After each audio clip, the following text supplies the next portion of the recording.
Hello and welcome back. We're going to be sketching some UX flows. You can tell that I'm on a tablet here because I just want to demonstrate how we can sketch those flows without using paper. A lot of people like to use tablets and I'm using an application called Concepts. It's a free application. You can pay for some additional features, but I'm not paying right now. And I can just like draw. I can export this as a JPEG and send it to myself if I need it. And that's all we really need for sketching. So I totally recommend it if you want to go the digital route. You can even do it in Figma. And yeah, so I mean, you can just grab your pen. You can even change the size of it. If you want to get a little more thick there, if you double tap with 2 fingers, you'll just go back. This is your eraser. So for the sake of this video, I'm going to keep it pretty, I think that's good. Also, you can select different types of pens. So what we'll do is, right now we're using a regular pen. There's the fixed width pen. That's something that I rather use just for actually drawing the wireframes. So let's bring that down.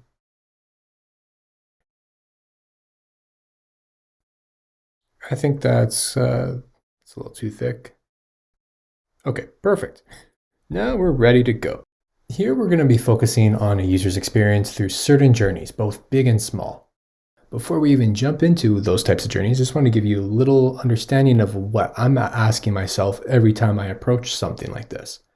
Step 1, I want to understand what I need to draw. So I got to figure out exactly what I'm thinking of sketching. Do I want to sketch a large journey or am I thinking about a small interaction? Step 2 is defining some sort of starting point. You can start at the beginning of a journey or in the middle or at the end. You choose what you think is best. Typically, I like to start thinking about the most difficult or riskiest parts of the product first. Some people actually like to start at the end and work their way backwards to figure out how users get to a certain point. Like I said, it's whatever works for you. Step 3, decide your next steps. After you define that first starting point within your flow, you need to know where to go. Well, that is up to you, and you need to ask yourself some important questions. Which way does this step lead our users? Where do you want them to go? What does the user need to do to get there? In the end, when I'm thinking about alternate scenarios or alternate flows that I'm trying to sketch, I think about all the different questions in terms of alternative ways that a person can go through a certain route. So what options do they have? What happens if the user closes the app at this point? Where will they resume? So these are the types of questions I'm always asking myself every time I approach a sketch. So let's start with our very first sketch. We're going to talk about mapping overall flow. Think about a user's journey through the product. That's like from point A all the way to point B. We want to understand when they come in and when they leave and what that experience is like. It's like creating some sort of customer journey. And here we can really outline different types of pain points when they're feeling happy through this journey, when they're feeling sad, and pick out different types of opportunities where we can really improve that experience for them. And also understand where exactly we can branch out and focus on different types of flows. Let's start sketching a general journey. It doesn't need to be neat. It needs to be just a little, like you need to be able to understand it. We're going to start sketching a flow here. The first one I'm thinking about is mapping the overall journey for our client habitual. So if I think about step 1, I'm just going to put 1, I'm going to draw a frame. And we're not really focusing on UI elements here or anything like that. I just want to think about what the user is possibly seeing, what screens they possibly are going to, and what they're expecting. So when they come to our application, they may see a welcome screen and like some sort of button. Maybe it's an onboarding process. We can figure that out later, but now like we've kind of established that. Step 2, let's create another frame. Maybe the user, when they come here, they're thinking about searching right away.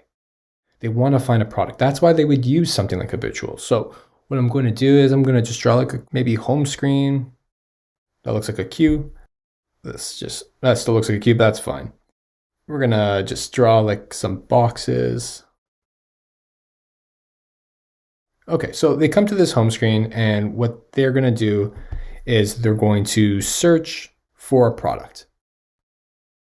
And the next step is that they're going to actually find that product. So they find their product and they go and research those details. And from here, after they've done that, they're interested in actually purchasing it. But right now, you'll notice that this is a very happy flow. This is like what we really want our users to do every single time they come into our product. And that's not always the case. So they'll probably see like a cart with a little X. Maybe there's like a checkout button.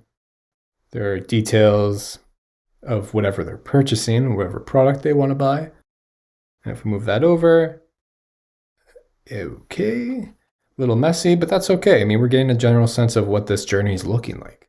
And they get some sort of confirmation that the package has shipped. You know, that you bought it and it's right out the door. And then I don't think the journey really ends there.